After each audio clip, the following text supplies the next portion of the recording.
Come this life na me one no, and I know say one day I could go me back na me one no. Yo yo yo yo, you just to talk about me oh, but if I tell you can't see where them they talk about you, you say you go shock you. C'est vrai que j'ai eu des hauts et des bas, toujours là je ne lâche pas, telle poverty c'est la lie.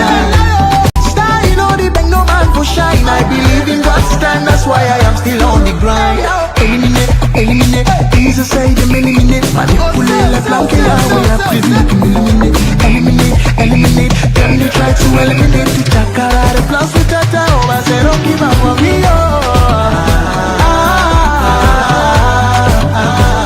the one for bringing me down, them don't fi take away my crown. Ces gens ne pourront jamais m'imiter. Je suis unique, y'a pas mon duplicata. Them know my music is ancestral. Originality.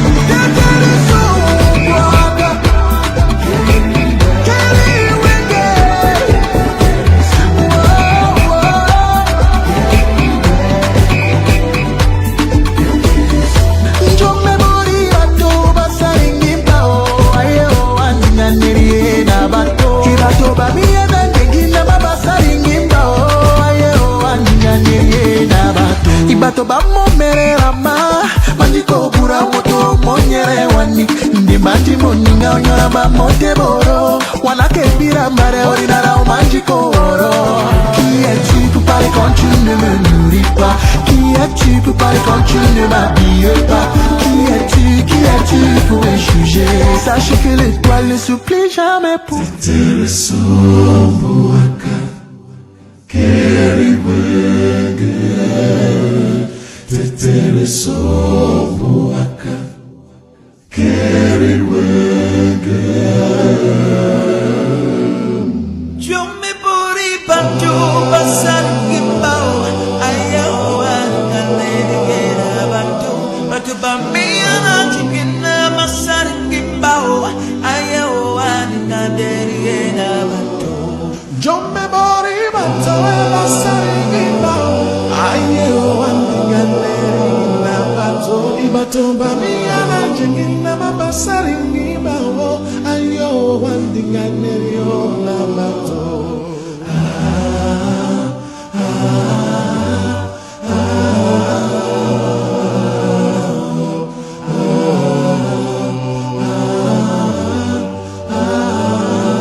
to add my voice to the many beautiful voices of the great patriots out there, inviting you to the very, very important twin draft tomorrow. I say twin draft because the great county of Lebialem and the great Meme will be drafting. We know their history, especially Lebialem, in the course of our struggle. We remember the Le Français and so on. We don't want this to be history, we want this to be revived. So please come in your numbers and make sure you dig deep And please don't bring your contribution for one county and share for two. So whatever you're doing tomorrow should be double. So we're just trying to save time, and that's why we want to, we're having a twin occasion. So please let your pocket also produce what we call money for twin picking. Well, you can't see twin picking, you know, the give now one. You give one, give the other. So please come with double portion. Let us support Meme and Lebialem and keep it all hot across Ambazonia. No elections on the land. We are really close to Boya. Believe it. Believe it, guys. We are close to Boya. So let's complete this. As the president said, we are leaving no county behind. So come in your numbers, come one, come all.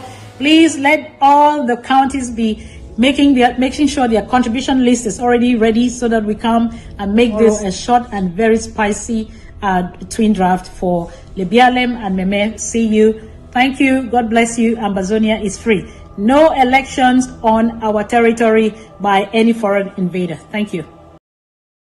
Hello Ambazonia, the 13th of September 2025 is a Lebialem County draft, and it is also a Meme County draft. We are all sons and daughters and mamas and fathers of the land. Whether you are from Meme, you are from Lebialem place, whether you are from Donga Manto, from Meza, from Gokotunja, from Momo, from Dian, from Fako, from Manu, from Kupema Nenguba. Please, it's our duty. The president have said we are not leaving anyone behind. This is the objective voice. The one who speaking raw and rough, but knows how to cajole our public when we need the money. Indeed, we need the money. The president have said it clear and clear and clear that we need the money. We should stop the talking and stop the Facebooking and stop the WhatsApping and stop the tweeting and guard Saturday and draft first. Send our hands deep in our pocket first before we can continue thereafter to do whatever we can. We know how to do best. So let us come out. I'm sending my voice out as a part of the Lebialem team. Yes, Valerie, the county chair. God bless you, Daddy. You are doing it well. I know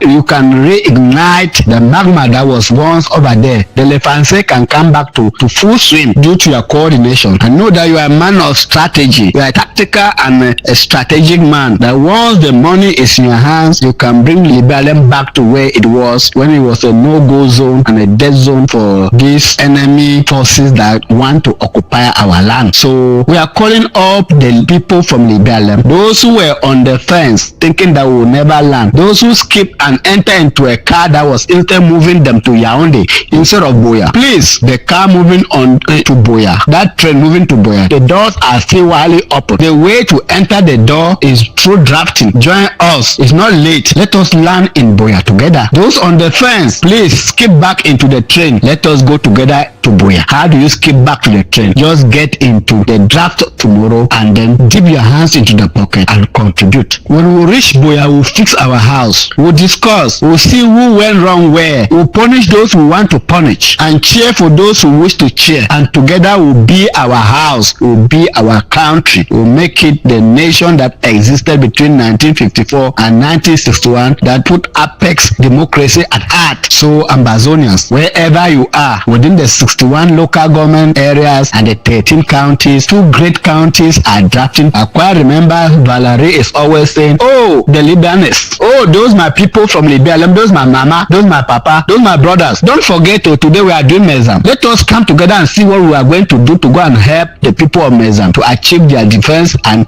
diplomatic goals. It's the same that I want all those from all the counties and the local government areas. Don't forget about Lebialem. As Valerie is always gathering us to contribute the little to support the other counties, we are also waiting for all the other counties and the local government chairs to come and support the people from Lebialem. Yes, we are not, the county has not given up. We are not behind. We are still very active. We may not be many, but Valerie, the county chair, is making his best, putting up all his efforts to make sure that Lebialem still remain within the archives of Ambazonia and mark his name on daily basis on the journey towards Boya. God bless you, Valerie. God bless you, President Dr. Samosako. God bless you, Mbeseha, and God bless every member of Ambazonia public that have not resisted the call for drafting from day one and forever and ever until we land the promised land. This is the objective voice.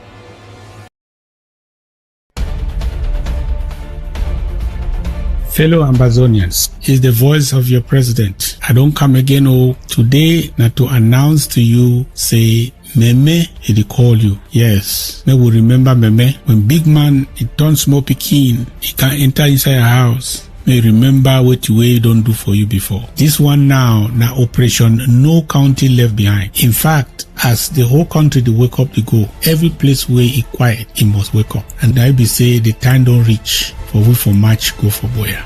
No county left behind. So my general for Meme, he don't send news. Say make a tell una, say they still the whole grass. They need some small power.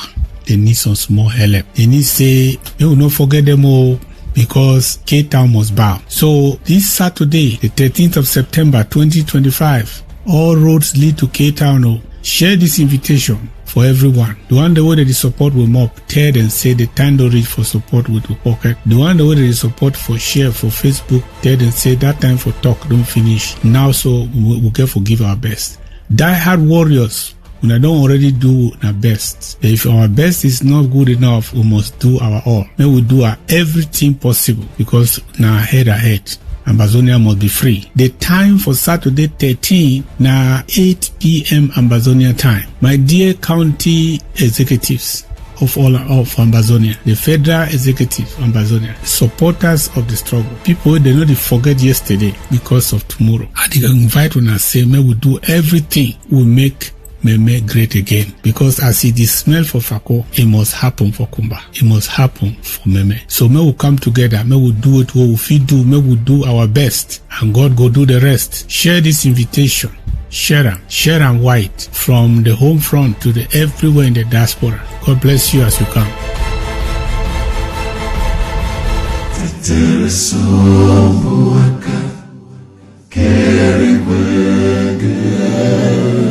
Tetere sobo aka carried away Jome bori banjo basar gimbao ayawa kanere gera banjo batu bambia na chikina masar gimbao ayawa kanere gera banjo Jome bori banjo basar gimbao ayawa Ibatumba miyana jingina mabasaringi bawo ayo wandinga nerio labato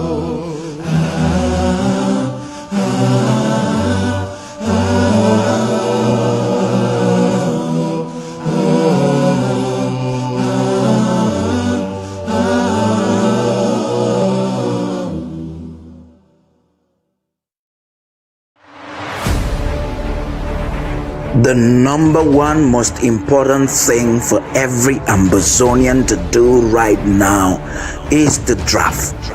We stand at the threshold of an existential struggle, a pivotal juncture in our proud history that brooks no failure, tolerates no hesitation. So we will draft incessantly, individually, within the warm, vibrant tapestries of our communities. We will draft. We must draft. Draft, for in this paramount task, our draft lies the power to liberate Ambazonia.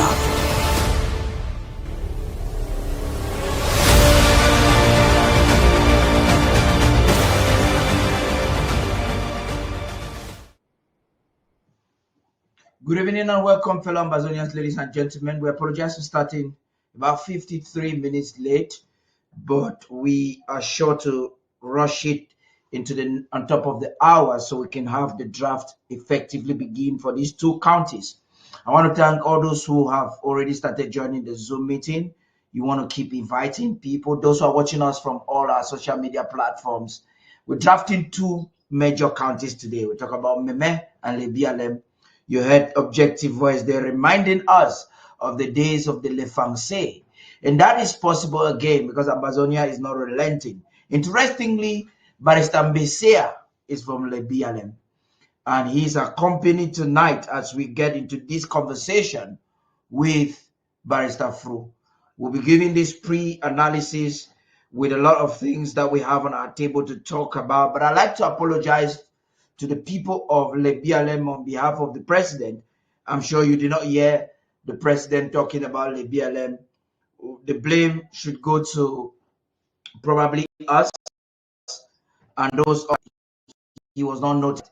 But it indicates that we have a government and a president that is not the one doing everything. He has people that are doing the things, and proper report was not coordinated to him before his audio came out. But he has sent his support for Lebialem and is wanting us to talk about it this evening. So we'll begin right away front right now on the things happening. Number is lockdown. The lockdown that is creating confusion. Lots of people are calling because they've not heard from the government of Ambazonia. But this lockdown ongoing indicates two things. It indicates the fact that the people are naturally patient. It also is the difficulty that the government is in when it has to do with intrusion, French Cameroun intrusion, infiltration, and the confusion. We understand that proxies of the Cameroonian army on the ground, also calling themselves Ambazonian fighters, are looking for a way to discredit the movement. The government of Ambazonia has no policy that stops children from returning to school. And the government of Ambazonia has not declared any lockdown. Sometime along the week, you heard Stasman and Onye had this discussion. But before we plunge into what is happening around the world, what is happening in Boya, we have Tabitha and Onye to give us these reports. I want to bring the barristers for us to talk a little bit about this unauthorized lockdown. We're going to do that for not more than 5 minutes. This unauthorized lockdown. What's the government plan? The government's plan ahead of October election. We're talking about just about 3 weeks, and Cameroonese will be going to the polls. The colonial administration is doing everything possible to see into it that this illegal activity is enhanced in Ambazonia. So what's the government doing? We will begin that right after the break. Stay tuned. The number one most important thing for every Ambazonian to do right now is the draft. We stand at the threshold of an existential struggle, a pivotal juncture in our proud history that brooks no failure, tolerates no hesitation. So we will draft incessantly, individually, within the warm, vibrant tapestries of our communities. We will draft. We must draft. Draft, for in this paramount task, our draft lies the power to liberate Ambazonia.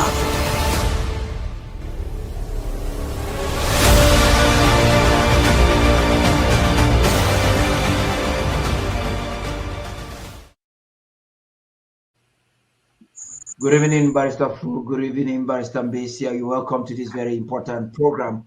So much for us to talk about. So little time has been allocated for us to enhance this conversation.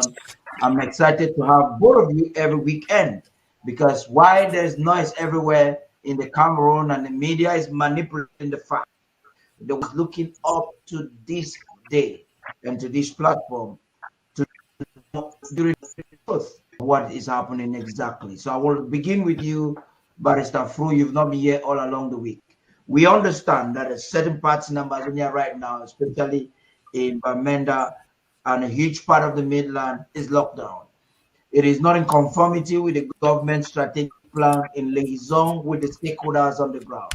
And this is creating a lot of confusion.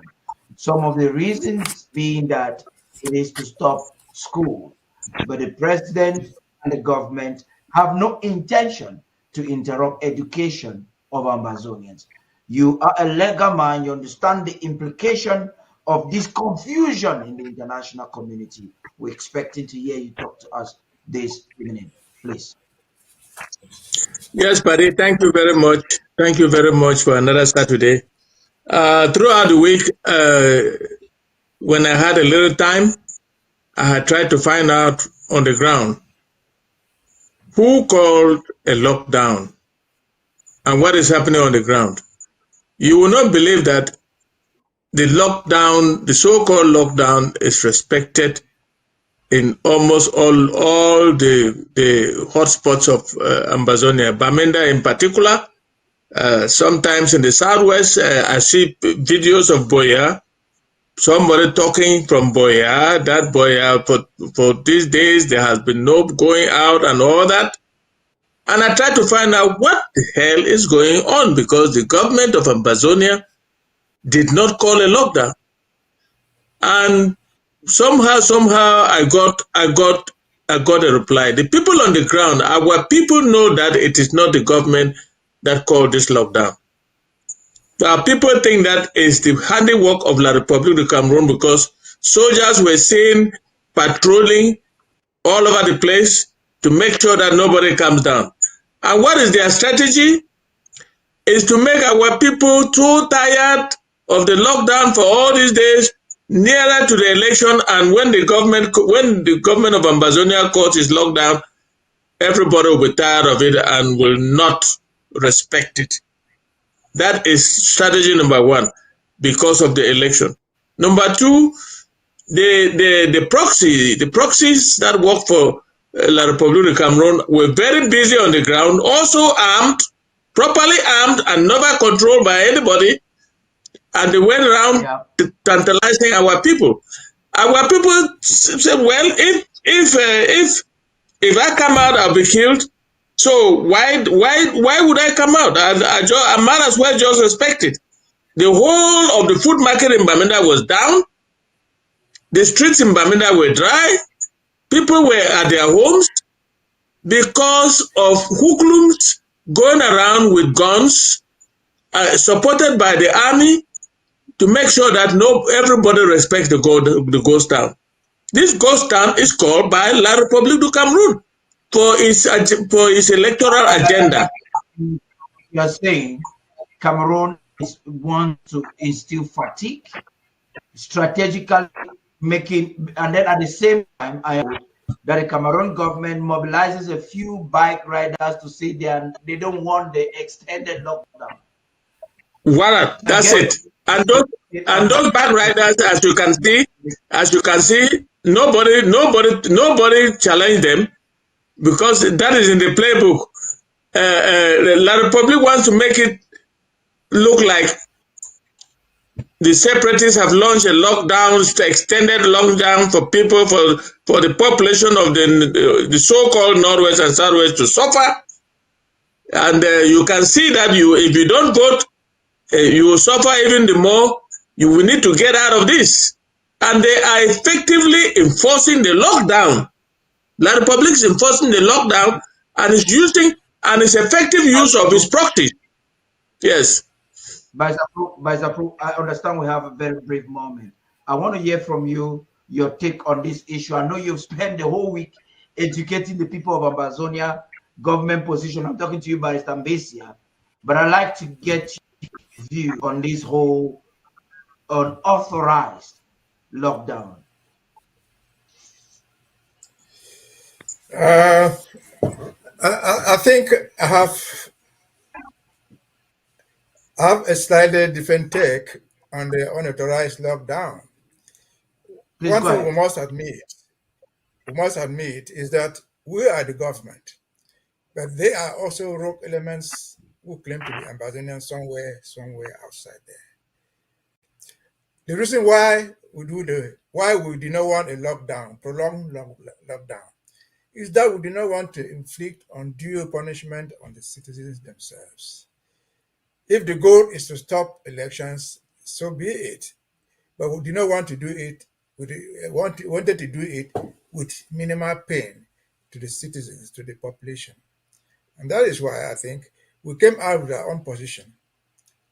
If there's a lockdown, it is for elections. It should be organized as stated there in that policy statement. Because election is a process. Different activities will take place in different places at different times. If, for example, the people in Meme knew that they were bringing ballot boxes, or there's a campaign somewhere in Kumba, or in Mezam, or somewhere, the local ASA can declare a lockdown for that particular area for that particular time. Because there is no need, for example, locking down Mountford when the activities are taking place in Kumba, and vice versa. That was the goal. And I think our position is clear. The idea that a lockdown is meant to prevent schools from the opening is just a false story. Because after all, after the elections, schools, what will you do? Unless you're locking down permanently forever and ever, the schools will eventually resume. But that does not even policy of the government.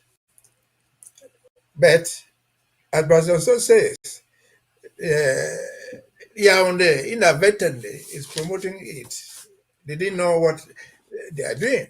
Because our own goal is to stop the elections. Their own goal is to be sure that they do the elections and all what is falling within that calendar period. So we have diverse goals. But they are inadvertently helping us if it is inadvertent. Because if at all this, what we call illegal lockdowns, result in no elections in Ambazonia, we say kudos to those who even declared it.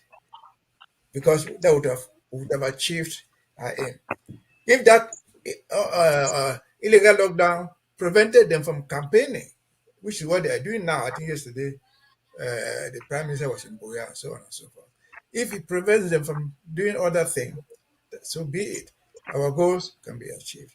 I said they didn't do it. I don't think they did because they are, if you see their reaction, what happened in Bamenda there, mobilizing bikes, it's just a failure. It was something done by the government to protest against what and before who. Yeah. So that strategy phase. Look at what is going on in Boya. Let me just learn. Look at what the response is in Boya. The response to a lockdown. What are they doing? The Mafani man who is supposed to be the mayor, he's going around the town, locking people's stores. That's the very strategy Lumari Ekema used several years back. It didn't work. That's the very strategy that has been used in Bamenda. It did not work. That's the very strategy that has been used in Kumba and all these major towns. They have come and seal put double locks on the stores, and it did not work. So we find them doing something out of pure frustration, while we do our own out of real strategy. Again, our goal is always not to inflict unnecessary pain on our own citizens. And so your point is those guys got to, who declared a lockdown, we just time, hope so they're all living trying there, to, home there. And they should make sure they don't inflict unnecessary pain on our people. On our people. Okay, yes. By the Fru, please. Just 30 seconds. Just a short. This lockdown has been called by the coup plotters. I listened to JK propagating this lockdown. I listened to Chris Anu. I listened to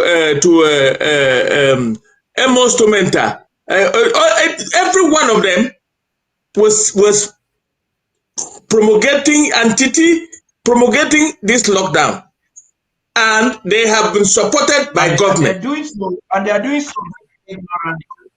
They have been hired. They have been hired, in my view. Yes, they have been hired by La Republic to do so, and La Republic has given them all the protection they deserve. All the gimmicks, all the backriders that they brought out as a front to come and challenge it, and nothing happened. It's all La Republic. Is in the La Republic playbook. Any other thing I don't understand. Okay. Because it has never happened. It has never happened since we started lockdown. Very quickly, Barrister Fru, we have a few more minutes. So I would like to announce the president of the Federal Republic of Ambazonia will be taking some interviews with ABC Amba TV on Wednesday to address very important issues. We probably should be sending out the publicity by tomorrow or Monday. The president will be talking on last year about this time, or somewhere around this time. Ayabacho was apprehended, and you understand that two associates, very close associates of Mr. Cho Ayaba, have also been apprehended in the United States of America. The president will be talking on that issue because there's every need to present to the international community and to those in Ambazonia who have concerns about some of these arrests, the distinction between what is happening with them and the values or policies and laws upheld by the government. We'll also have the president explain to us the calculation of the government ahead of October elections. So there's no need us trying to belabor a lot of the point. By Wednesday, the official government position on the ongoing situation on the ground will be made known to everyone and the world. On that note, I will be transitioning into the newsroom with an editorial from Star Smart. Right after that, we'll automatically move with the global news, and then we'll come back to look at some issues before we get into the national news and have this evening concluded. Stay tuned, please. Star Smart has an editorial for us from Lebialem. We'll be back. For Lebialem County, we see that Lebialem County rises where the lowlands meet the highlands, a county whose name and identity are born from its waters and its height. The twin rivers, Begi and Nsembwe, fall from a single hill to form the Lebialem waterfall. And from that spectacle, the county takes its name Lebialem, the hill that pours into a pool. Administratively, Lebialem was shaped by colonial maps and post-colonial decrees. What was once a subdivision under Manu evolved into a distinct county with Fontem and Menji as nodal points. And in contemporary administration, the county is read through 3 local government areas: Alu, Fontem, and Wabane.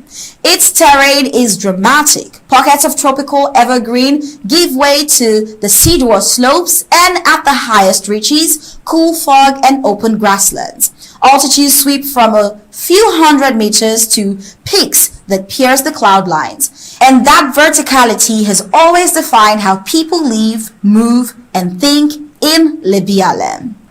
Well, Lebialem carries an intricate human history that resists simple labels. In everyday life, the county reveals itself as Bangwa, Mundani, and Mwok territory, overlapping ancestries, shared markets, and distinct tongues stitched loosely into a common landscape. Migration stories thread through village memory. Some families remember roots towards the Bayang Basin, and others recall kinship with Bamileke ancestors, and still others point to links with neighboring highland peoples. Chiefs and traditional councils continue to anchor communal life. Initiation rites, secret societies, and festivals keep the past present. These structures do not erase the fractures introduced by colonial administration, but they do shape social cohesion and local authorities in ways that both stabilize and complicate collective actions.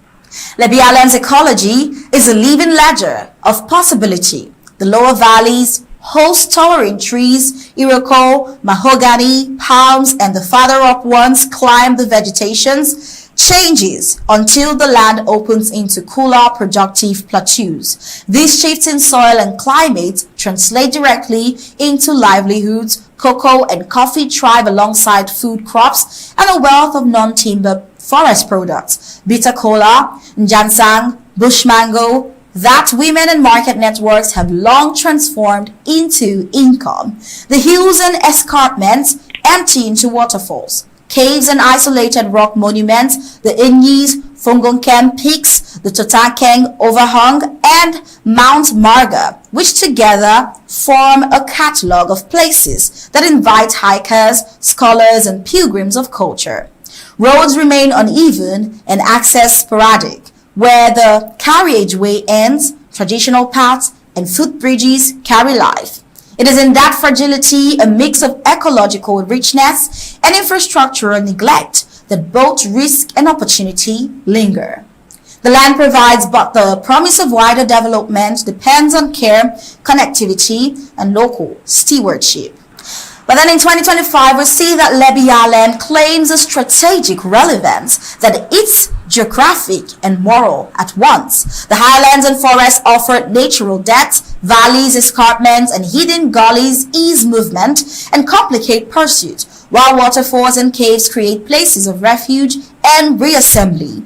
The people here bring to the present a history of endurance, a set of key networks, market ties, and ritual bond that make mobilization a social project as much as a military one. Farms, gardens, and forests harvest, sustains daily life, and in times of crisis forms the food base that keeps neighborhoods intact.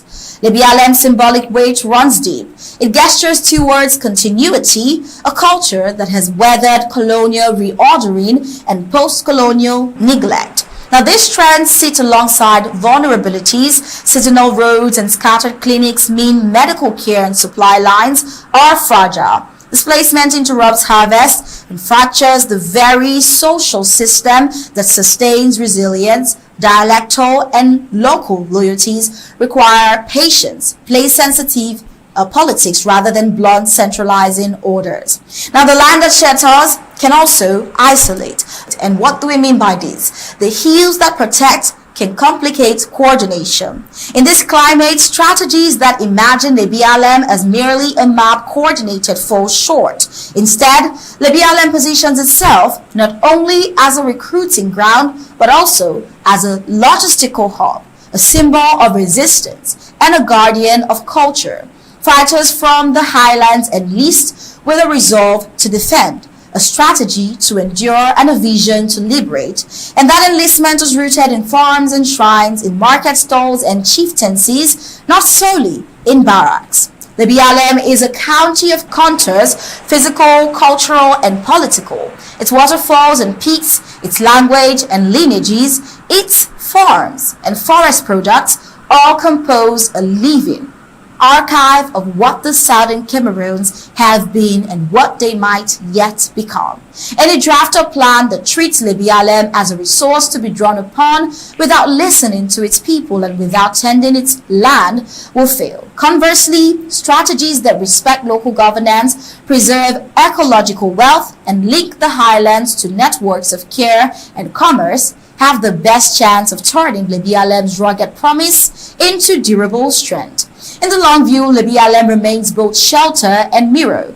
It protects those who dwell within and reflects the deeper stakes of the struggle for justice and dignity.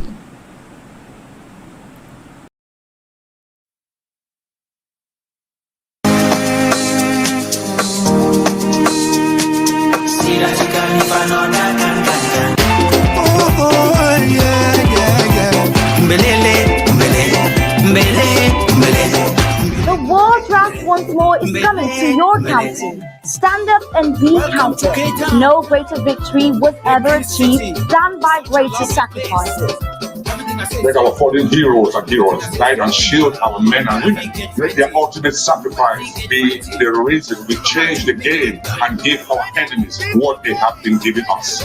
Ambazonia needs to protect its people from the terrorist troops of La République du Cameroun. The time is now to do just that. We are enough, so let's draft, and draft. Our existence as a people depend on that. It's time for Meme County. Lebialem County.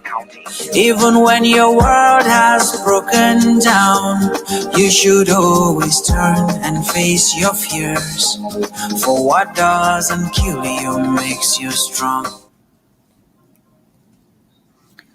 The United Nations has once again put the Israeli-Palestinian conflict at the center of global debate, backing a plan that calls for a two-state solution and condemns violence on both sides. An overwhelming majority of countries supported the declaration, but the United States and Israel stood firmly against it. Will this be the real path to peace? And also, Erika Kirk makes address and vows to carry on late husband's legacy. Welcome to Global News. I am Tabitha Akar. Let's get the details.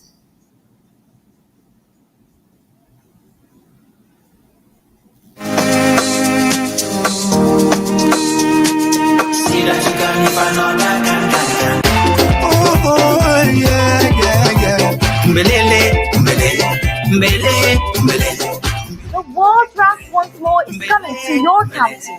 Stand up and be counted. No greater victory was ever achieved than by greater sacrifices. Let our fallen heroes and heroines guide and shield our men and women. Let their ultimate sacrifice be the reason we change the game and give our enemies what they have been giving us. Ambazonia needs to protect its people from the terrorist troops of La République du Cameroun. The time is now to do just that. We are enough, so let's draft, and draft. Our existence as a people depends on that. It's time for Meme County. Lebialem County. Even when your world has broken down, you should always turn and face your fears. For what doesn't kill you makes you strong. Erika Kirk, the widow of conservative activist Charlie Kirk, has delivered an emotional public address days after her husband was fatally shot during a campus speaking event in Utah. Appearing at Turning Point, USA's headquarters in Arizona, Ms. Kirk stood beside the empty chair her husband once used for podcast recordings as she thanked first responders, supporters, and political allies. Her remarks were marked by grief, but also by a determination to see her husband's mission continue. Let's take a look. Evildoers responsible for my husband's assassination have no idea what they have done. They killed Charlie because he preached a message of patriotism, faith, and of God's merciful love. But they should all know this. If you thought that my husband's mission was powerful before, you have no idea. You have no idea what you just have unleashed across this entire country. In this world, you have no idea. You have no idea the fire that you have ignited within this wife. The cries of this widow will echo around the world like a battle cry.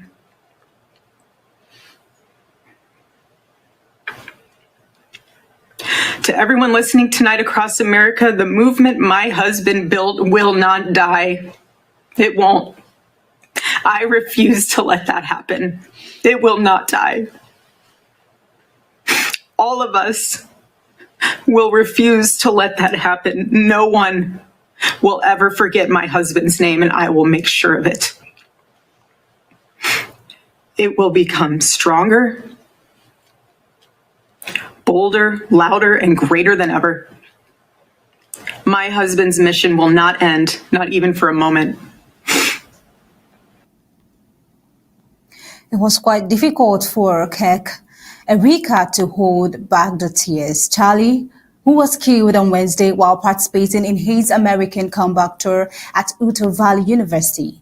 He died at 31 years. The event is part of his nationwide series of campus debates, which had drawn both supporters and vocal opponents. Police identified the suspected shooter as 22-year-old Tyler Robinson, who was taken into custody after surrendering to authorities the following day. His motives remain under investigation. Kirk's death has deepened the sense of political polarization across the United States, highlighting the risks faced by public figures in an increasingly volatile climate.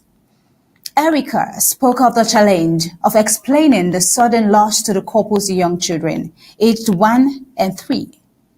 She stressed that her husband's work would not end with his death, promising that both his podcast, his campus store would continue. Her remarks positioned the killing not only as a personal tragedy, but as a rallying point for the conservative movement Kirk helped shape. Kirk was a well-known conservative voice who built Turning Point USA from a student-led organization into a national platform that energized young conservatives and became a key part of Donald Trump's MAGA coalition. President Trump has announced that Kirk will be awarded a posthumous Presidential Medal of Freedom. Well-deserved, we would say. He called him a champion of liberty and a vital figure in the conservative movement. Let's take a look. Let me express the horror and grief so many Americans at the heinous assassination of Charlie Kirk have felt. Charlie was a giant of his generation, a champion of liberty, and an inspiration to millions and millions of people. Our prayers are with his wonderful wife, Eric, and his beautiful children. Fantastic people they are. We miss him greatly, yet I have no doubt that Charlie's voice and the courage he put into the hearts of countless people, especially young people, will live on. I'm pleased to announce that I will soon be awarding Charlie Kirk posthumously the Presidential Medal of Freedom. The date of the ceremony will be announced, and I can only guarantee you one thing, that we will have a very big crowd. Very, very big. A well-deserved one for Charlie. Also, Vice President J.D. Vance and his wife, Usha, personally accompanied Kirk's casket aboard Air Force Two from Utah to Arizona, where his family resides. Let's take a look.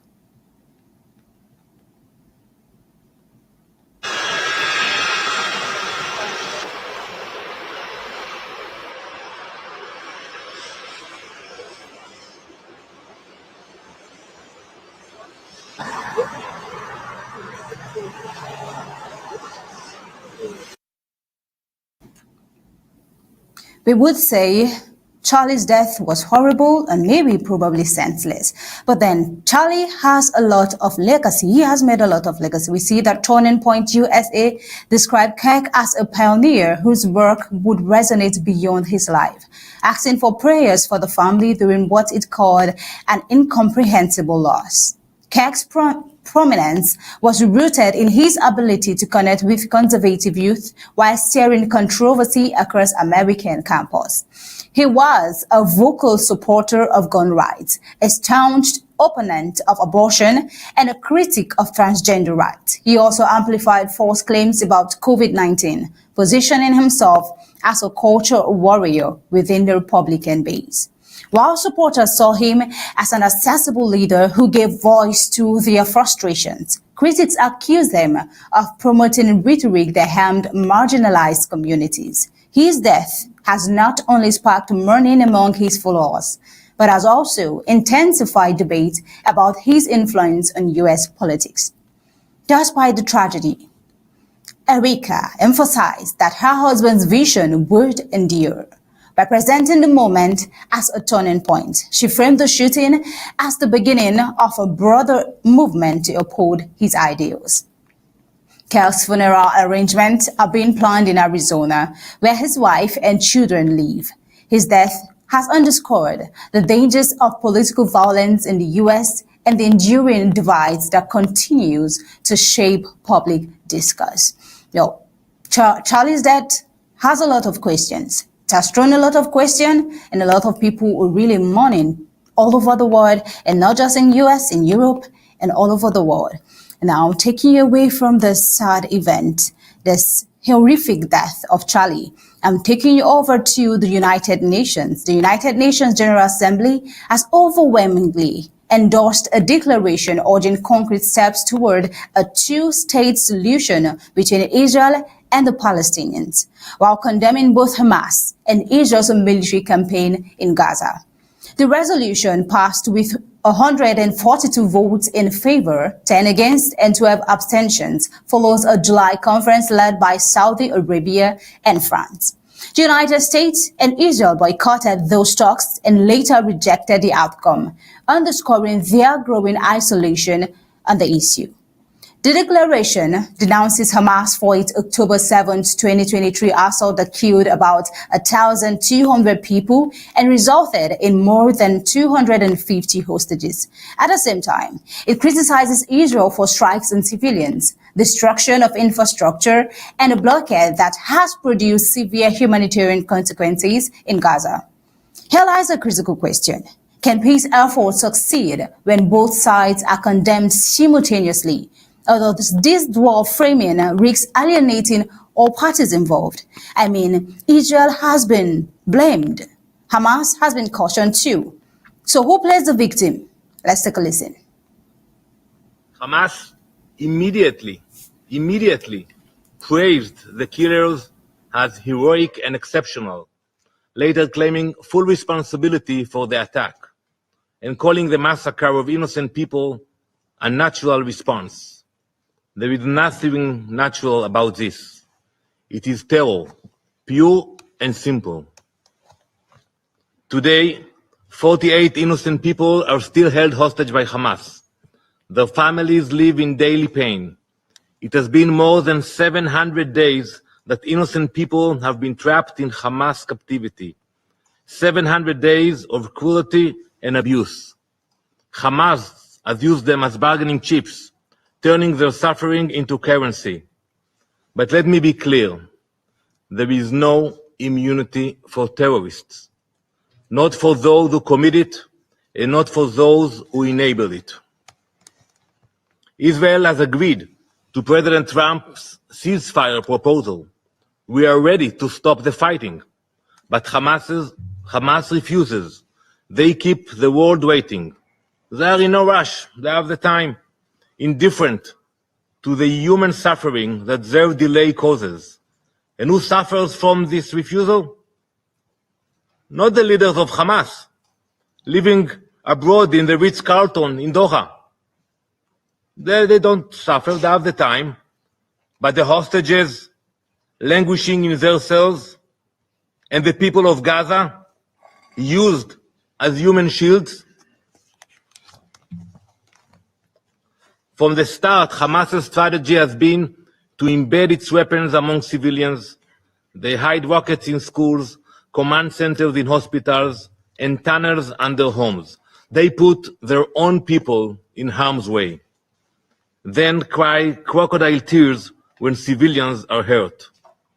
Our fight is with Hamas, not with the people of Gaza, not with the state of Qatar. Israel will continue to take precautions to protect innocent lives. That is the difference between us and those who glorify massacre and terror.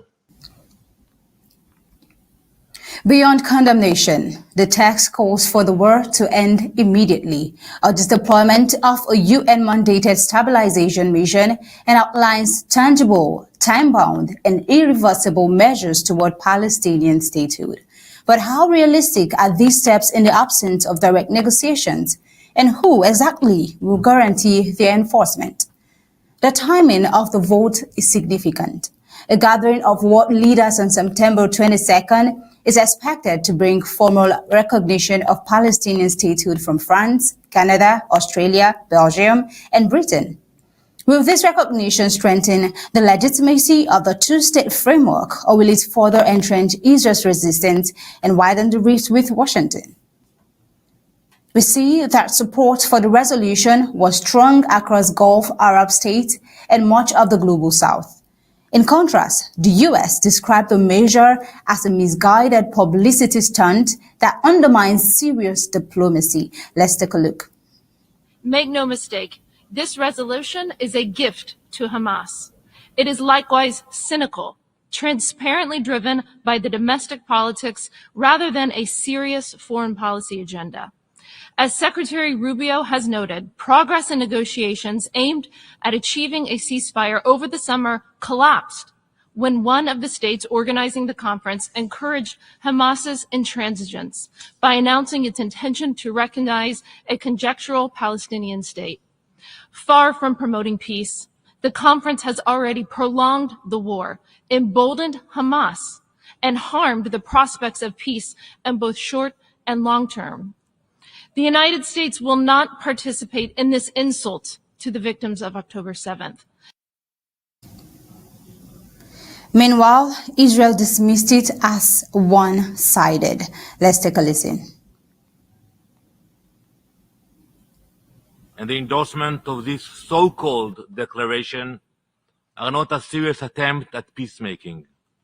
These are procedural tactics, a misuse of this assembly to force through by the back door what cannot stand at the negotiating table. Once again, we see externally drafted texts rushed forward without transparency or any debate in this assembly. This erodes the legitimacy and trust of the UN.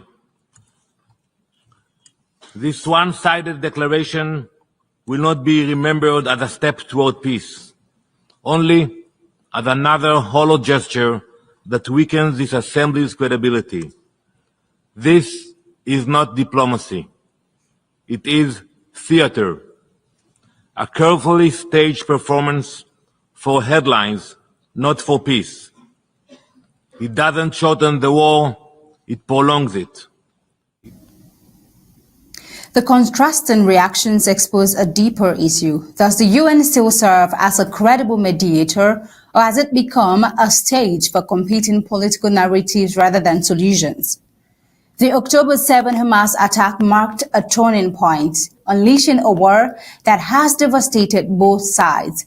1,200 people were killed and hundreds taken hostages in Israel, while more than 64,000 Palestinians, mostly civilians, have died in Gaza since the conflict escalated. It draws our mind to this question on how international community pursue justice for victims of Israel taken hostage by Hamas, while simultaneously addressing the scale of destruction inflicted on Gaza's population. As talks are on and the negotiations are being placed, we hope that the coming days will definitely give a right decision, or maybe a space for probably a possible dialogue that would move this forward. Now taking you over to Nepal. In another development, Nepal's former Supreme Court Justice Sushila Kirk has been sworn in as interim prime minister following a wave of violent anti-corruption protests that toppled the government recently. The 73-year-old became the first woman to lead the Himalayan nation after a deal was reached between President Ramchandra Paudel and protest leaders. Her appointment was confirmed Friday evening in Kathmandu. More than 50 people were killed in clashes with security forces during mass demonstrations that erupted after the government imposed a ban on social media platforms. Although the ban was lifted, anger over corruption and nepotism had already escalated into a nationwide movement. Protesters stormed parliament and other government buildings earlier this week, forcing Prime Minister KP Sharma Oli to resign. Let's take a look.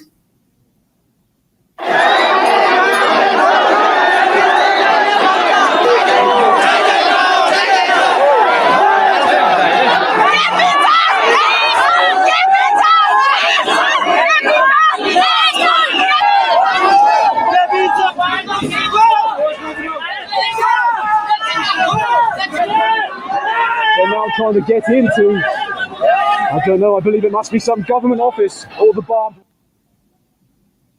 Parliament was dissolved late Friday with fresh elections scheduled for March 5, 2026. Kirk is expected to appoint a cabinet in the coming days. Widely respected for her integrity, Kirk faces significant challenges, including restoring order rebuilding damaged institutions, and addressing demands from the Gen Z-led protest movement, as we have just seen. She must also oversee investigations into the violence that left Kirk's dead and ensure accountability for those responsible. Kirk's appointment followed negotiations mediated by the army chief. Supporters of youth-driven movement have welcomed her selection as a step toward political change in Nepal.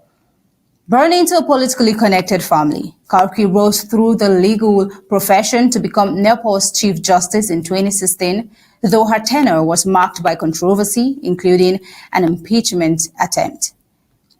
Meanwhile, the country remains under heavy military presence as authorities work to stabilize the situation. The protests, initially triggered by the social media ban, were fueled by wider frustration over corruption scandals and the privileges of political elites, particularly highlighted in the recent Nepal Kid campaign online. Now, that's all for the global news today, and we're taking you over to the editorial with Star Smart. Stay tuned.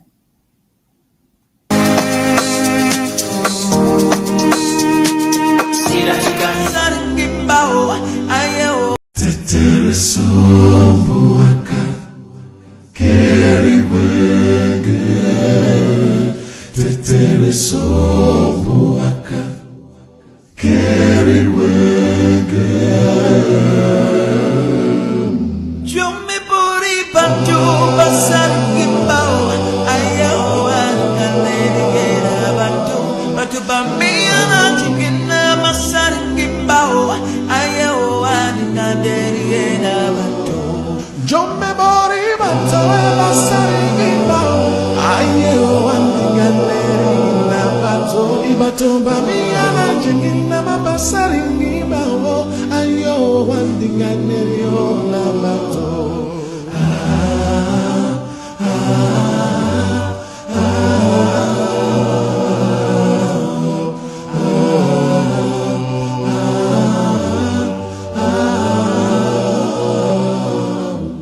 In our editorial today for Meme County, we take a historical overview.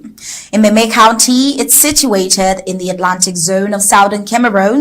It is one of the most culturally and historically vibrant counties in the nation of Ambazonia. It is home to 7 major ethnic groups: the Mbonges, Bakundus, Bombokos, Balongs, Barombis, Ekombes, and Bafaus. Spread across 122 villages, each group adds a unique thread to the country's cultural tapestry, shaping a shared identity marked by resilience, diversity, and tradition. Now, amongst these groups, the Mbonges and Bakundus form the majority. The Mbonges are historically rooted in agriculture, known for their mastery in cultivating staple crops such as yam, cocoyam, and plantain. Now, their contribution to food security is indispensable. The Bakundus, in contrast, are celebrated for their artistic heritage, particularly in wood carving and pottery, crafts that carry both practical and spiritual significance. The minority groups are equally vital. The Bombokos, masters of fishing, sustain Meme's riverine economy. The Barombis preserve music and dance traditions that embody the spirit of the people. The Balongs, though represented by just one village, hold fast to oral storytelling traditions. The Ekombes, revered healers, safeguard indigenous medicine. The Bafaus, with their exceptional weaving techniques, contribute practical yet symbolic crafts to the region. Together, these communities embody the resilience of Meme County, making it not only a cultural stronghold, but also a microcosm of southern Cameroon's diversity.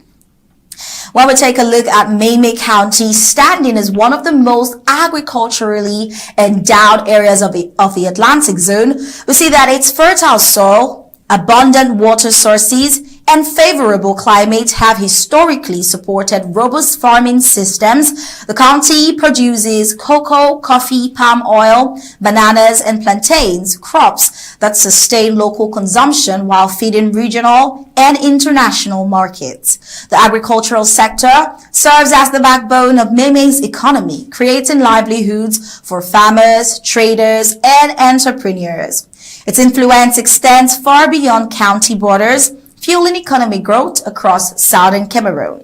The cultivation, processing, and marketing of cash crops generate employment opportunities for both skilled and unskilled workers, while simultaneously reducing unemployment and rural poverty. Infrastructure development, particularly in roads, railway, and irrigation system, remains crucial to unlocking the full potential of Meme County. The movement of goods, the growth of markets, and the rise of related industries depend on these investments. With proper harnessing of its natural wealth, Meme can remain a pillar of economic resilience and transformation, ensuring the survival and prosperity of Southern Cameroons in the defining era. Well, beyond agriculture, Meme County possesses a treasure trove of cultural and natural assets that make it an emerging hub for ecotourism. Its multi-ethnic community celebrate annual festivals filled with music, masquerades, and ancestral rituals. Festivals that not only preserve cultural heritage, but also invite visitors to partake in centuries-old traditions. Nature crowns Meme with equal abundance. The Bakosi Mountains National Park and Rumpi Hills Forest, the reserve hosts rare flora and fauna, providing opportunities for eco-friendly tourism and scientific research. Ecotourism projects here can promote conservation, community pride, and sustainable livelihood. Touristic attractions such as the Mount Coupe, the Mokokonge Bamboo Village, the Kumba Museum, the Lake Barombi Mbo testifies to Meme's diversity of experiences. From breathtaking landscapes to historical artifacts, Meme County offers an encounter with both history and nature that enriches the soul. Properly developed, these assets could place Meme on the map of global, cultural, and ecological destinations, generating revenues while protecting heritage. The anthropological roots of Meme County reflect the broader story of Southern Cameroons, a people shaped by indigenous traditions and colonial encounters. Now, during the German and later British colonial periods, Meme evolved as a center of agrarian wealth and cultural exchange. Its communities maintained kinship systems, rite of passage, and governance structures that ensured cohesion and continuity. Now, over the decades, Meme's agrarian economy and emerging industries sustained its people, while its political trajectory mirrored the broader struggle of Southern Cameroons for recognition and self-determination. Colonial rule introduced administrative frameworks that disrupted indigenous autonomy. These historical dynamics explain why Meme, like other counties, stands firm in the demand for justice, dignity, and freedom in today's liberation struggle. Meme County embodies the strength, diversity, and potential of Southern Cameroons. Its cultural richness, agricultural power, touristic promise, and historical resilience makes it indispensable in the national journey towards self-determination. Well, as the 2025 Ambazonian war draft rallies the people, Meme County's story serves as both a reminder and a call, a reminder of its immense contributions and sacrifices, and a call to harness its potential for the liberation and prosperity of Southern Cameroons. The county's destination, like that of the nation, lies in the courage of its people and their unwavering commitment to freedom.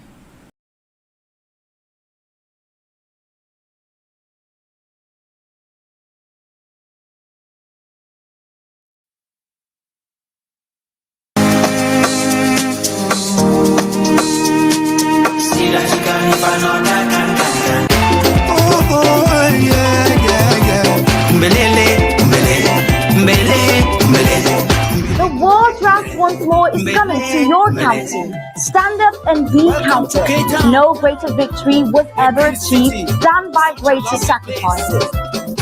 Let our fallen heroes and heroines guide and shield our men and women. Let their ultimate sacrifice be the reason we change the game and give our enemies what they have been giving us. Ambazonia needs to protect its people from the terrorist troops of La République du Cameroun. The time is now to do just that. Hearing up. So let's draft, and draft. Our existence as a people depends on that. It's time for Meme County. Lebialem County. Even when your world has broken down, you should always turn and face your fears.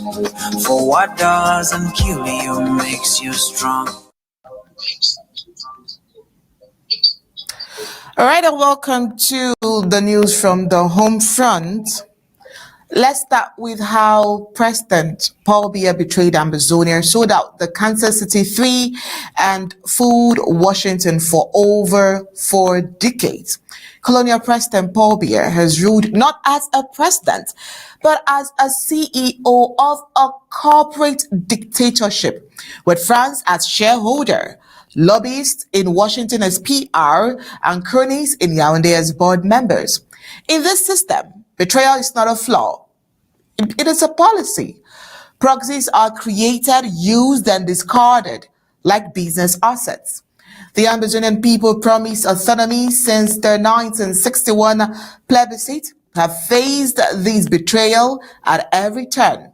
From the collapse of the Federation to the erasure of their identity in 1984. What remains is a brutal pattern. The regime creates crisis, manufactures enemies, and then uses those same tools to seek international legitimacy. The Ambazonian Defense Forces, once seen as a grassroots resistance, were in fact co-opted by Colonial Paul Biya's regime as a convenient pawn.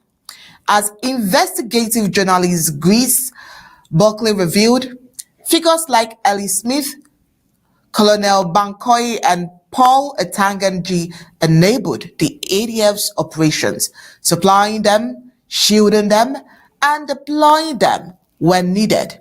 When ADF fighters paraded openly in branded trucks, while other separatist groups stayed in hiding, many asked, who protected them?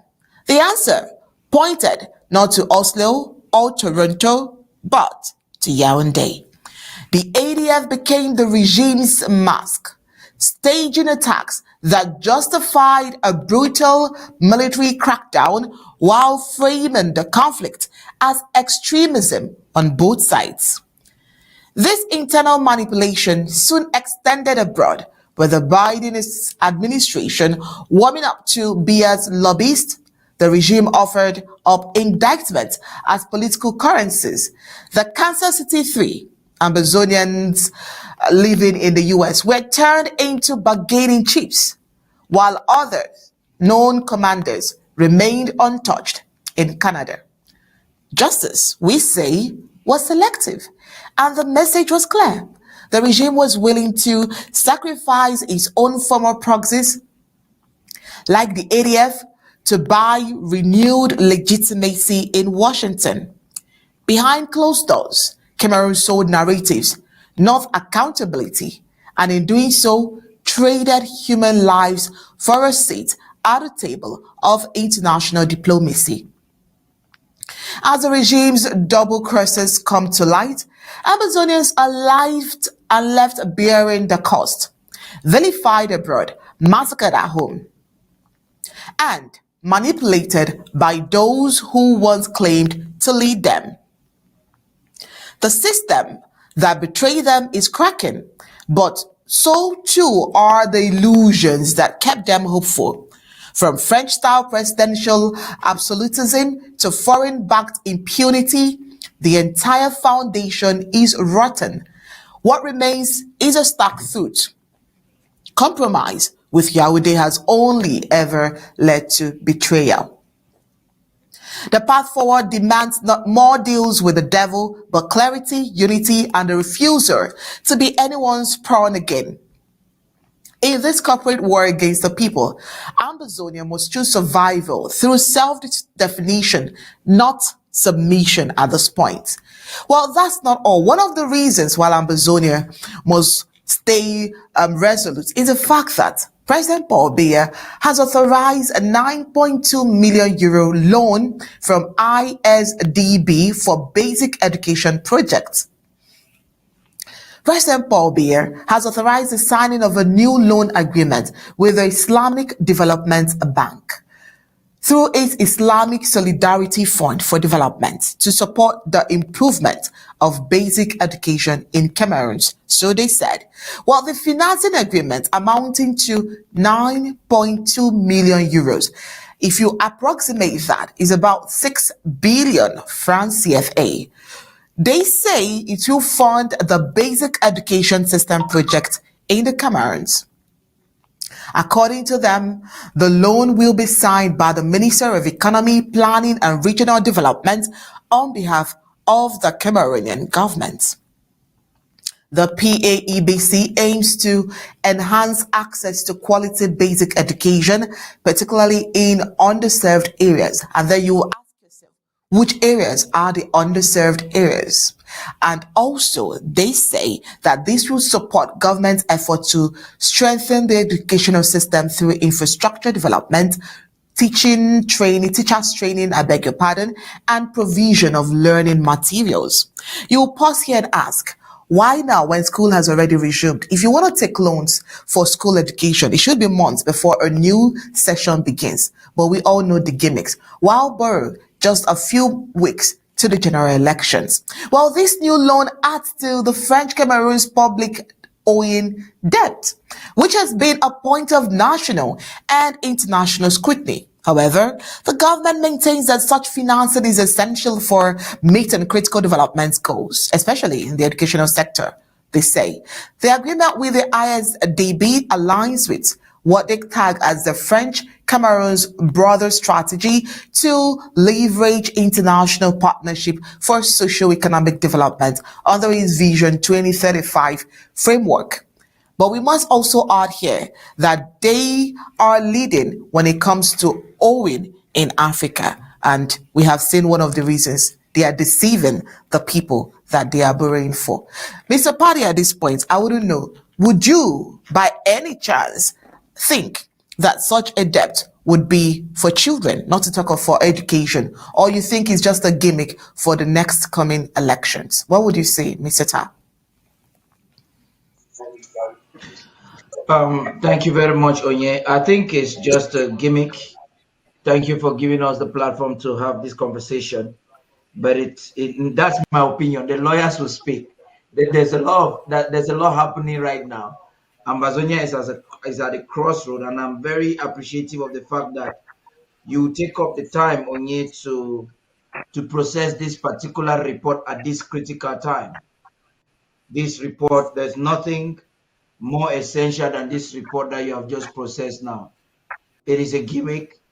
It's scheming towards the election, and there is no other better person to talk about it. Owing to what is happening, seen Maurice Tabita is talking about. I want us to focus. We have discussed this a lot, Barrister Fru, Barrister Mbeseha. We have a few minutes to hand over the mic, but let's look at something, Barrister Fru and Barrister Mbeseha. Look at what is happening in the United Nations. It's kind of scary. Almost the entire world is for something that America and Israel both are rejecting. It's technical. And then you look at Biya now scheming and making false promises, which Onye would like us to talk about. So I begin with you, Barrister Fru. So much for us to cover, and then Barrister Mbeseha before we call it a day. Yes, Paddy. I watched those elections at the United Nations, and Cameroon did not vote for the two-state formula for the Palestine. If you look very carefully, Cameroon did not vote. It's one of the few countries that did not vote. What does that tell you? It tells you that if they vote, if they had voted, it will mean that they will be seen awkwardly not voting for the state of Ambazonia, because I know it's going to come up. Let's see how Cameroon will vote for or against the state of Ambazonia. Having said that, Paddy, what has just happened at the United Nations is chilling to La République du Cameroun, because they never expected this massive vote at the UN. And to say that the United States and Israel are the only ones that did not vote for the two-state federation, for the two-state formula, it is left for history books to tell us why. Somebody just made a statement that Israel is not fighting the people of Gaza, it's fighting Hamas. And yet Israel destroyed the whole of Gaza and has killed thousands and thousands and thousands of people in Gaza, and has been moving people from one end to the other, and committing war crimes by attacking schools and churches in Gaza. And yet they claim that their fight is not against the people of Gaza, but against Hamas. Why is Hamas still standing if the people of Gaza were not the target?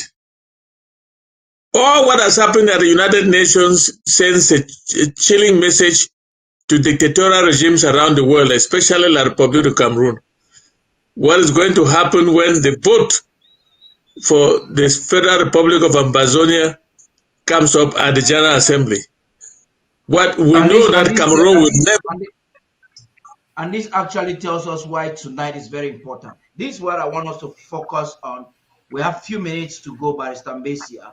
I'd like us to look at the two reports you've seen Onye has processed there. Onye is telling us how Biya betrayed Ambazonia, how the Cameroons betrayed, how Washington is currently being lied to by the Yaoundé government, the Kansas City 3, and how Cameroon continues to borrow money and its leverage is Ambazonia.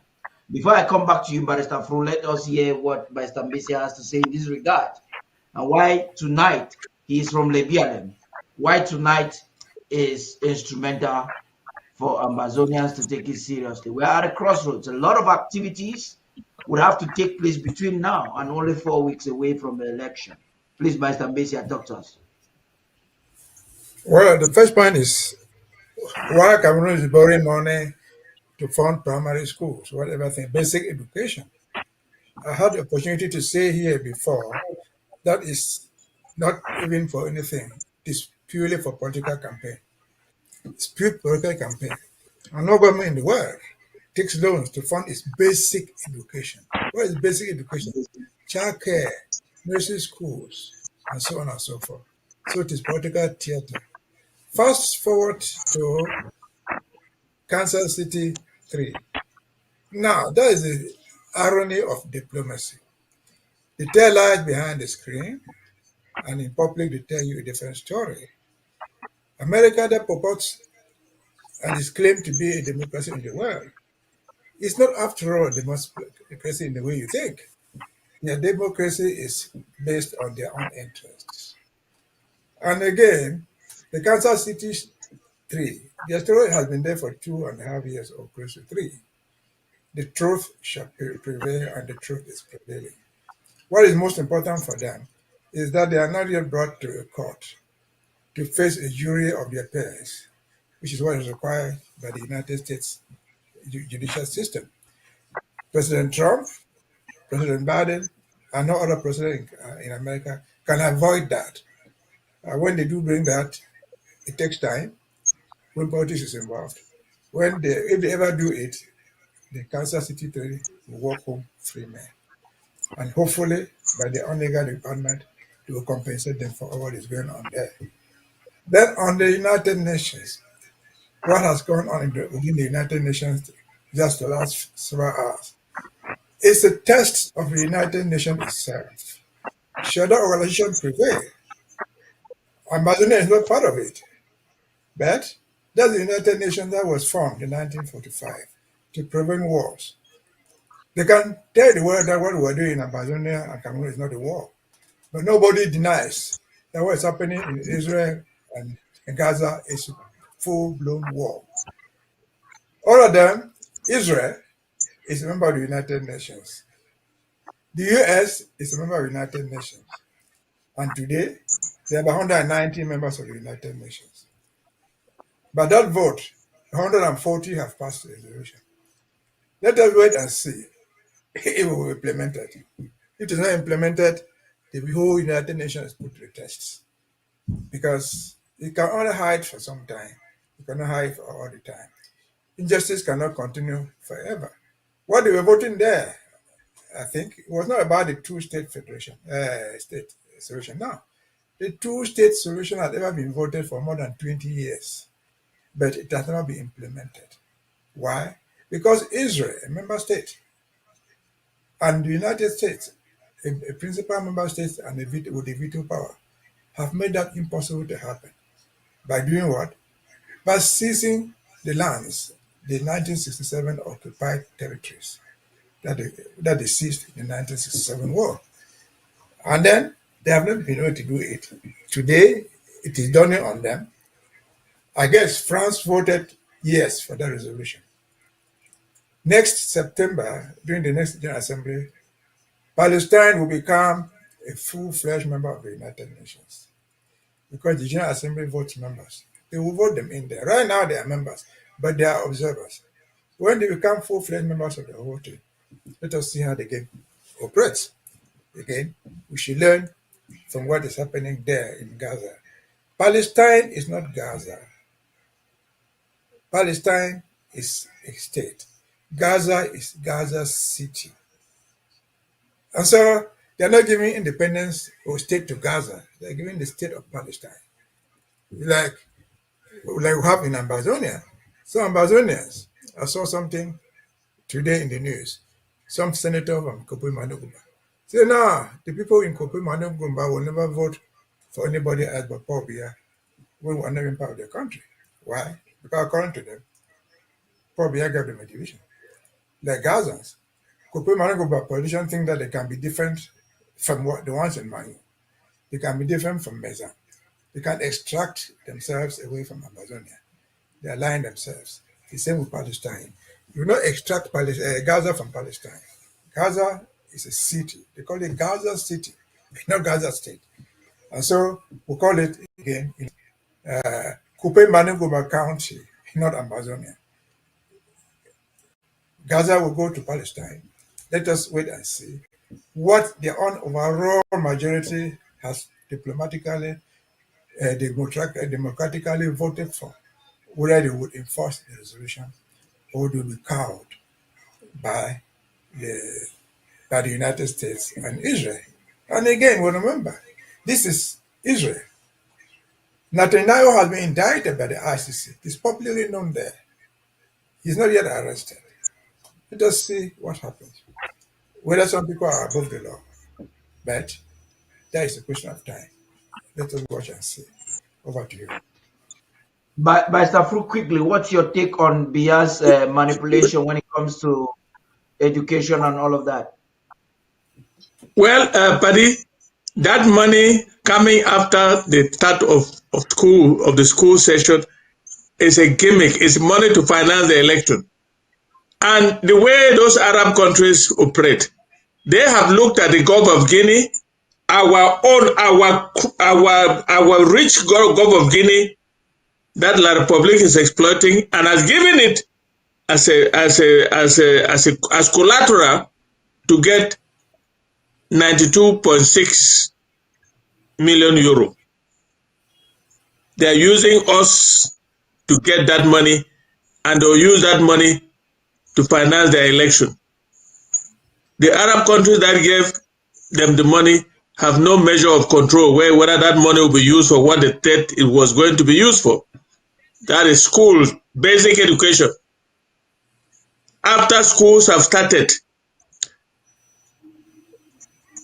that is the way I look at it. Paddy, you would have realized that I skipped that matter of Kansas City 3 because their matter is coming up very soon. I mean very soon in the next 2 weeks. And like we lawyers always do, we'll try to avoid talking about a matter that is coming before the court. So that we can give the court yes, that's why I dodged it. I didn't want to talk about it. I heard Onye's analysis. We're mobilizing resources today for Lebialem and Meme. The president is also calling on those sympathizers to make necessary donation in that regard, and also to show up with their regalia, with Union flags. It's on the 1st of October in Kansas City. Yeah. That's a very significant day. Looking that's why we should not.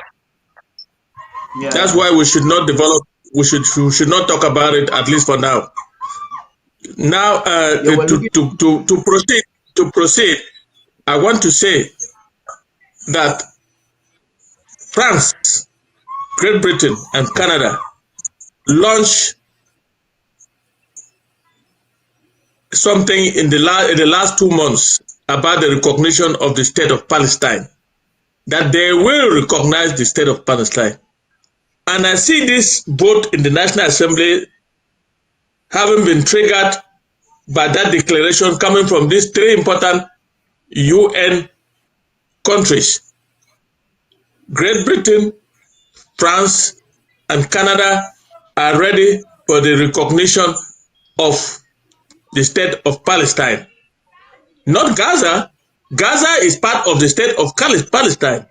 Gaza is a Gaza city, which makes up part of the state of Palestine. So, the way that vote in the National Assembly went, I was expecting that Israel would oppose it. I was also expecting that the United States would oppose it, because the United States, at least the present administration, is very tight, is very supportive of Israel. So I was not expecting them to vote for it, because the recognition of Palestine by those 3 countries is an affront, not only to Israel, but also to the powers that be in the United States. Having said that, the United States has a leverage. Are they going to use that leverage now to stabilize, to counter what these 3 nations are going to do? And we want to know that we are in the midst of that leverage. I don't want to develop that any further, because it is a sensitive diplomatic maneuver. Let's talk a little bit about Lebialem and Meme, how their involvement helps our question in this month, right into November. We have elections that must not take place. The government position is that Cameroon's elections must not take place in Ambazonia. The government has a constituent assembly coming up in Washington. The government is looking forward to the trial 1st of October, and so much is happening. And these counties holding the ground also is significant in yes, but the draft for Meme and Lebialem is so significant, because La Republique, if the La Republique is going to get any vote at all from Ambazonia, they are gunning on getting a vote from Meme, from Lebialem, and from Kupe Manenguba. And it is incumbent upon us to do what we can do very seriously for today's draft, to give Lebialem and Meme the resources to be able to counter this question of election coming up on the 12th of October. They must have the resources to fight whoever is going to go out to vote, to fight whoever is going to campaign in Lebialem and Meme, and to fight to ensure that there will be no election in Meme and Lebialem, because that's the interest of La Republique, because they think that we are not so strong in Lebialem and Meme. They want to use that opportunity to do or to rig and do whatever they want to do, and even produce fictitious figures and claim that they have won election. The elections the victory came from the Southwest, particularly Meme, Lebialem, and Kupe Manenguba. So it is crucial for us to stop that. I'm sorry if I have to cut you. But Mbeseha, very quickly, you are an official of the government and a very instrumental member of this county. In conclusion, I want you to tell us what's of the county Lebialem. We know Lebialem has played a very significant role in the struggle. So I want you to talk to us, Barrister Mbeseha. What is the leadership held? I wish I had Chairman Valerie, but at least you are a representative. You can talk. We do find Marjorie on television every day, so we know our allegiance when it comes to the government. Ambazonians, every Saturday or every draft day, when they come to make donations to any county, one of the questions that we try to provide to them ahead of this activity is the state of the leadership of the county and their allegiance to the government. Please, Barrister Mbeseha, talk to us in conclusion. One mistaken, people made the mistake to think that the coup plotters undermined the Lebialem. They did. But very unfortunately for them, by the time they did what they did, I can say the war had been fought and won in the Lebialem. Because I can tell you, I'm not sure where there's any other county like that. Lebialem is the only county, to the best of my knowledge, that has no administration functioning there from Menji. Absolutely no office. No divisional office is functioning there. No DO, no prefect, no magistrate, no nothing. But they were all there.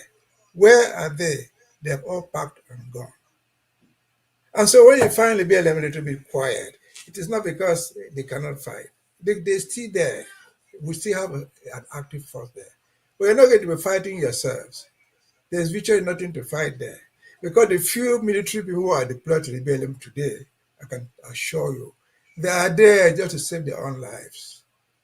Because they know that if they kill one child there, one man there, they will not go back safe. And so Lebialem is actually active.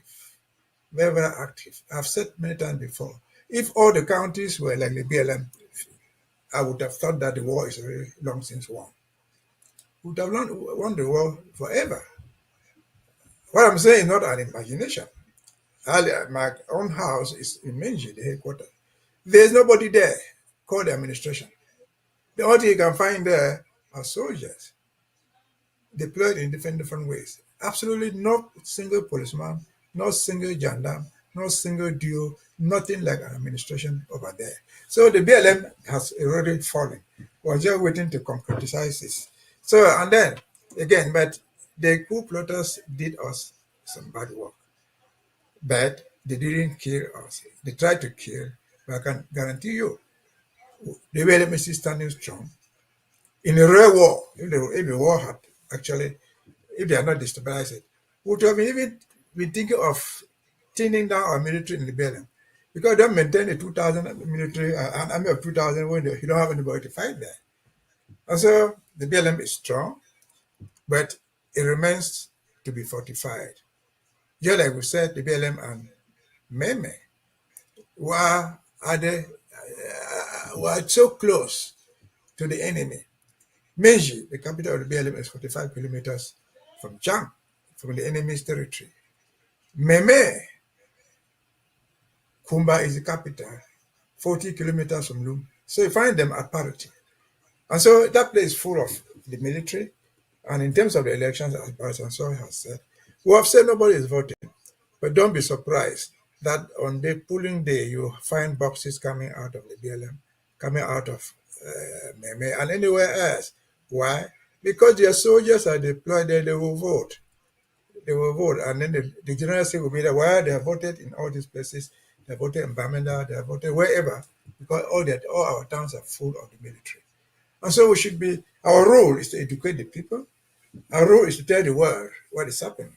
So as tomorrow, when tomorrow comes, and they say, okay, Southwest voted so many, Meme, so many, Fako, so many, we would have told them, we would have let the world to know that the people are saying voted in Mbeseha or who voted in Fako are essentially the military people.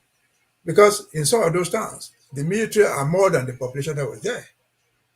And so that's the education we have to give. We're getting up, we're today drafting for the BLM. It is not a coincidence. It is something that should be done. Valerie has always been there. I'm sure he's in the Zoom already. And so let us expect to hear more from them. But rest encouraged that as far as BLM is concerned, we are still standing waiting for the day that we shall all concretize our independence and we shall all be free, because all for the BLM, all for Ambazonia, no one left behind. That's the policy we have adopted for so long. Over to you. Thank you very much. Thank you very much, Barrister Fru.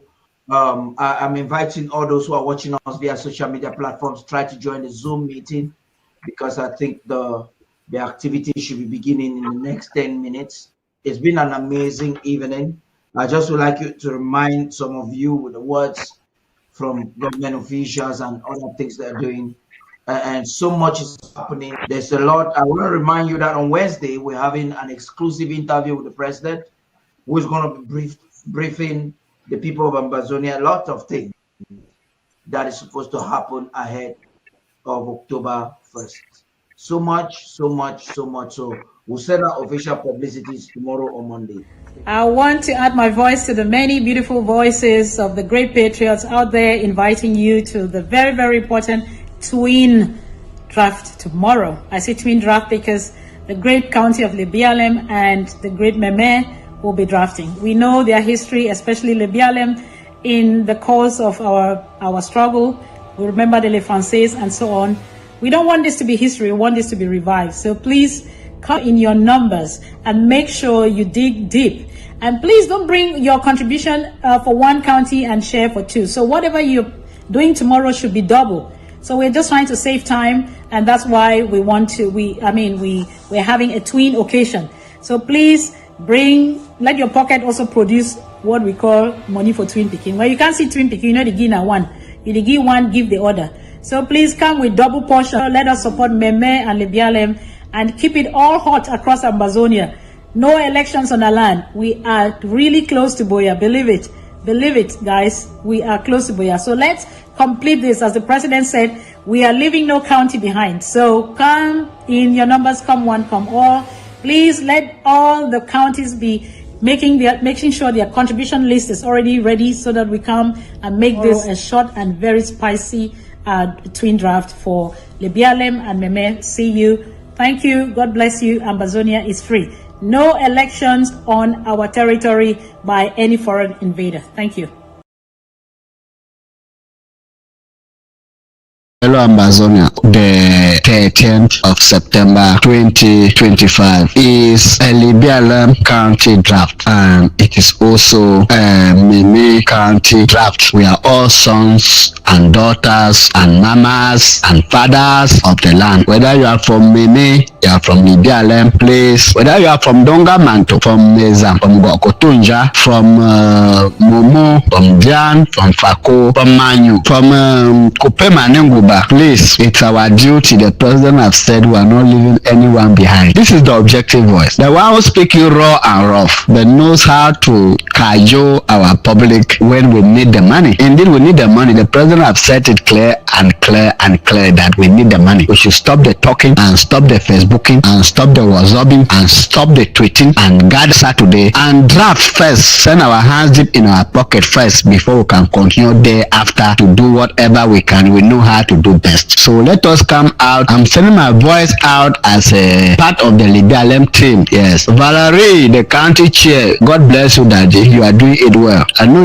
you can reignite the magma that was once over there. The Lefanse can come back to full swing due to your coordination. I know that you are a man of strategy. You are a tactical and a strategic man. That once the money is in your hands, you can bring Lebialem back to where it was when it was a no-go zone and a dead zone for these enemy forces that want to occupy our land. So we are calling up the people from Lebialem, those who were on the fence thinking that we will never land, those who skip and enter into a car that was instead moving them to Yaoundé instead of Boya. Please, the car moving on to Boya, that train moving to Boya, the doors are still widely open. The way to enter the door is through drafting. Join us. It's not late. Let us land in Boya together. Those on the fence, please skip back into the train. Let us go together to Boya. How do you skip back to the train? Just get into the draft tomorrow and then dip your hands into the pocket and contribute. When we reach Boya, we'll fix our house. We'll discuss. We'll see who went wrong where. We'll punish those we want to punish and cheer for those who wish to cheer. And together we'll be our house. We'll be our country. We'll make it the nation that existed between 1954 and 1961 that put apex democracy at heart. So Ambazonians, wherever you are within the 61 local government areas and the 13 counties, 2 great counties are drafting. I quite remember Valerie is always saying, oh, the Libanese, oh, those my people from Lebialem, those my mama, those my papa, those my brothers. Don't forget, today we are doing Mezam. Let us come together and see what we are going to do to go and help the people of Mezam to achieve their defense and diplomatic goals. It's the same that I want all those from all the counties and the local government areas. Don't forget about Lebialem. As Valerie is always gathering us to contribute the little to support the other counties, we are also waiting for all the other counties and the local government chairs to come and support the people from Lebialem. Yes, we are not, the county has not given up. We are not behind. We are still very active. We may not be many, but Valerie, the county chair, is making his best, putting up all his efforts to make sure that Lebialem still remain within the archives of Ambazonia and mark his name on daily basis on the journey towards Boya. God bless you, Valerie. God bless you, President Dr. Samosako. God bless you, Masera. And God bless every member of Ambazonia public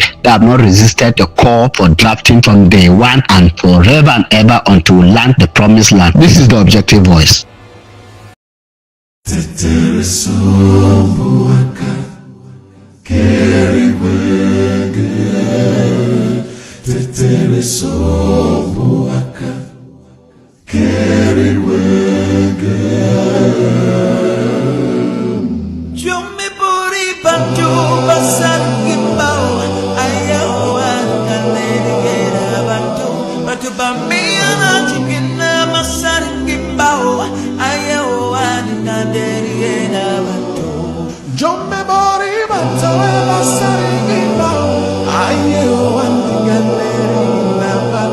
Batumba mi ana jingin